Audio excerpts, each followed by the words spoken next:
Это подкаст «По пути». Меня зовут Яна. Сегодня мы с вами поговорим на тему фокусировки внимания.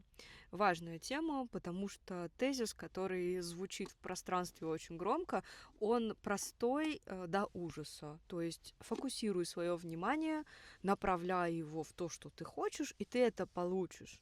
И есть очень много подтвержденных примеров, когда это работает. Это и так скажем, да, сами проповедники этой истории и этой идеи, и этого тезиса. Это и люди, которые на себе это испытали, и это люди, которые пользовались этим в разные тяжелые или кризисные моменты своей жизни, и только за счет фокусировки внимания они выплывали из этих кризисов. То есть тема фокусировки внимания, она такая довольно горячая, но очень часто у нас же это не получается, это требует каких-то усилий, а усилия мы все прилагать не очень любим, давайте на чистоту, не очень любим, и поэтому нужно поговорить про скрытые какие-то вещи, которые остаются за этим тезисом, что за ним скрывается, и при каких обстоятельствах вообще фокусировка моего внимания может сработать. И сразу с чем мы с вами сталкиваемся, это мотивация. Для чего вам это нужно? Для чего мне это нужно? Для чего это нужно вообще человечеству, людям, которые этим занимаются и которые пытаются это как-то внедрить в свою жизнь. Конечно же, для того, чтобы воплотить какие-то свои желания, цели, реализовать какие-то задачи, которые они видят в своем ближайшем или, так скажем, да, не в самом близком будущем, но все-таки это про будущее, то есть это вектор вперед. И это очень важно, потому что уже здесь можно поговорить с вами про истинные желания. Об этом было в прошлом выпуске, и очень важно понять, откуда это желание. Оно действительно из глубины моей души или оно все-таки навязано кем-то извне, навязано какой-то фигурой из внешнего мира, но об этом мы сегодня с вами долго говорить не будем, просто тезисно с вами это пройдем. Если интересно, можно посмотреть предыдущий подкаст. Но предположим, что это истинное желание, и все-таки эта тема фокусировки моего внимания, она направлена в будущее, да, или в какое-то настоящее, которое будет продлеваться вперед, да, то есть, например, я хочу так владеть своим вниманием, и я хочу обладать такой концентрацией, чтобы не сбиваться, например, с любви к ребенку и не переходить в конфликты, в агрессию и в неконтролируемую ярость. Дорогие мамы, давайте признаем, что у всех такое бывает, да, и это тоже нормально. То есть мотивация, да, номер один. Для чего я это делаю, для чего я хочу этим заниматься и за что я готов платить? За то, что как бы гипотетически мое желание сбудется. И если это желание для меня важное, то я буду этим заниматься, даже если придется что-то там пройти или какие-то вещи в себе внутри изменить и что-то сделать вообще. Окей, с этим мы с вами поговорили. Но дальше у нас с вами появляется как бы другое поле, в которое нам тоже нужно посмотреть. То есть другая глубина открывается, которая на самом-то деле намного больше, чем просто какое-то обычное внимание. Извиняюсь перед всеми, кто отдает вниманию как бы 90% времени, но все-таки. У нас открывается история с глубиной запроса, да, а для чего вообще это надо? И здесь открывается очень большая, так скажем, да, яма, огромная дыра всех запросов людей, и моих, и твоих, и ваших, и наших, и вообще всех общих, для чего человек вообще в целом начинает что-то искать, какой у него внутренний мотив. И можно в целом категоризировать психологическую работу или не психологическую, эзотерическую, неважно, на несколько там направлений. Это отношения, это дети, это любовь, это семья, это деньги, это отношения с собой. То есть как-то это можно все разделить, и по каждой теме уже есть там высказанное огромное количество информации, но под этим слоем всех запросов лежат очень простые вещи. Это любовь, счастье и радость. как бы странно вам это банально сейчас не казалось, но это так, потому что в любом психическом состоянии с любым, ну так скажем, да, субъективным внутренним миром мы всегда стремимся к любви, к счастью и к радости.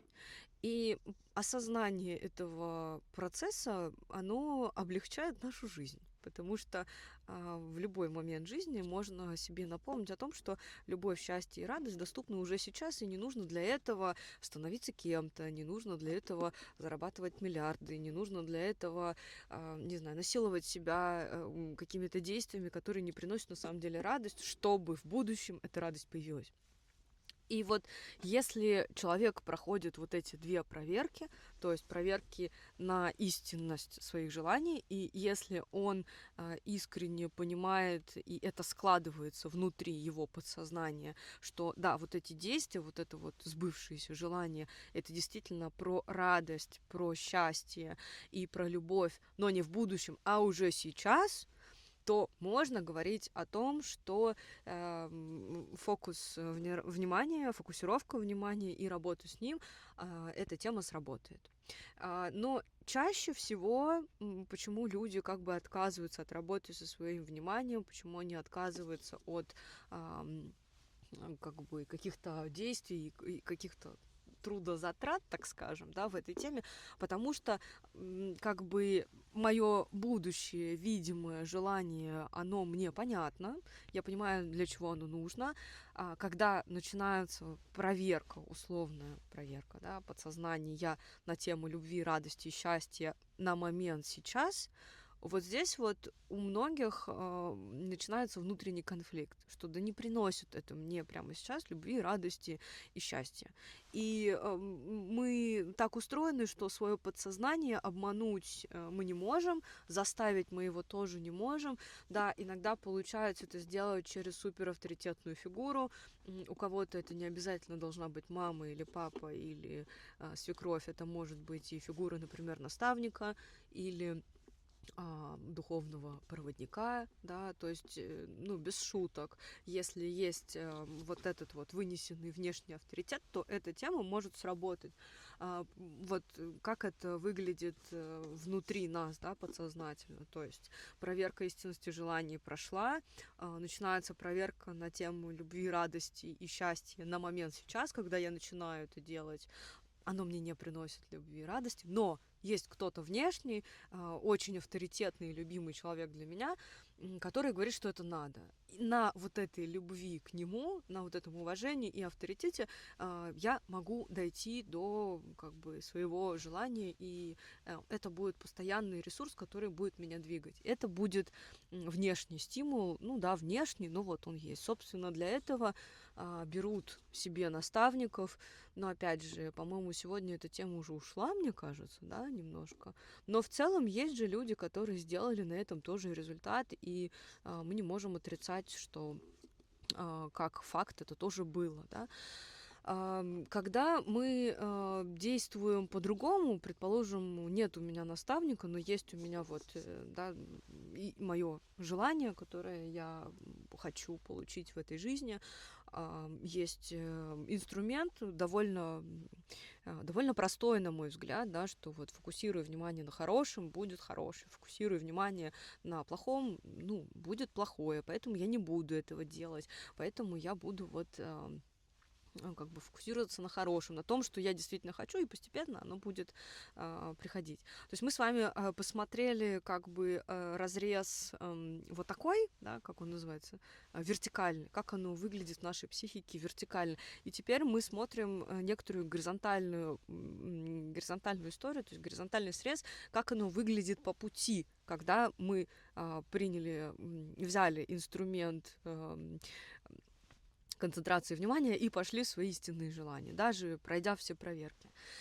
Для начала здесь самый первый триггер, да, внутренний, даже не триггер, я бы сказала, что это внутреннее качество, с которым точно придется столкнуться, и которого сегодня, к сожалению, нету у нас массово, и у меня его тоже нету в том количестве, в котором я бы хотела, и у многих людей его нету не потому, что мы с вами плохие, а потому что просто мы живем в мире, где все должно быть легко и быстро. Это навык воли, и силы воли, и способности вообще выдержать, потому что заниматься постоянно одним и тем же нам очень-очень сложно. Есть очень простой, закон, да, как оставаться здоровым и счастливым. Телу нужно постоянство, то есть телу нужен стабильный сон, стабильное питание, стабильный уход, то есть телу нужно постоянство и режим. А вот психике нужны какие-то смены картинки. Например, это могут быть разные виды деятельности, это могут быть разные места, которые мы посещаем, разные люди, и тогда нам интересно жить, и тогда мы чувствуем, что наше тело сохраняет здоровье, копит энергию, правильно ее расходует, и в целом мы как бы принимаемся, приходим к счастливой жизни. Вот. И по факту во многом в нашей жизни получается абсолютно по-другому, что тело не имеет стабильности, то есть мало кто сегодня может сказать, что он ложится ровно в 11 спать и просыпается ровно в 7, и это стабильный режим. У меня такого тоже, к сожалению, сейчас нету, хотя я стараюсь этого придерживаться, потому что просто, у нас маленькие дети. Мало кто может похвастаться, даже и без детей, что вот у меня стабильный режим или стабильное, нормальное, сбалансированное питание. Тоже мало кто этим может похвастаться. Я кофе пью больше, чем воды, например, да, или другие какие-то вещи. Мало кто может похвастаться каким-то стабильным уходом или стабильными тренировками. Не потому, что он ленивый, а потому, что просто, мы в таком мире живем. И это же все про некоторую силу воли. Зато для своего мозга мы устраиваем очень стабильное сонное состояние, когда мы четко знаем распланированный весь свой день, и мы ничего с этим не делаем. То есть у тела, наоборот, нестабильность, а у психики абсолютная стабильность и предсказуемость. И, конечно, в этих условиях, мы не в очень хорошем состоянии. Это логично. Но мы сегодня с вами говорим про фокусировку внимания. Почему я вообще зашла в тему стабильности, дисциплины какой-то, да? Потому что, когда вы начинаете заниматься фокусировкой внимания, вы должны на старте понимать, что это требует определенной дисциплины, внутренней в первую очередь. Во-первых, даже вот эта вот история «не думай про белую обезьяну», и все сразу про нее начали думать. И это срабатывает действительно так. И когда человек туда проваливается, он начинает думать о том, что ему мешает достигнуть желаемого, а в конечном итоге обнаруживает, что, да, опять я концентрируюсь на чем-то плохом. Поэтому любая тема, которая связано с фокусировкой внимания, с концентрацией внимания на хорошем, на том, что вы хотите действительно достигнуть, она требует внутренней воли и способности это выдерживать на постоянной основе. Как и у любого процесса, от момента, принятия решения, что вы этого действительно хотите, до момента, пока вы это получите, когда вы это получите, проходит некоторое время. Это время называется процессом. Процесс сам по себе имеет всегда несколько, триггерных точек. Об этом когда-нибудь я вам расскажу. Не в этом видео, потому что это длинный разговор, но это интересно, на мой взгляд. И вот на обоих триггерных точках может очень сильно разнести, и мы снова переключимся в какие-то негативные мысли.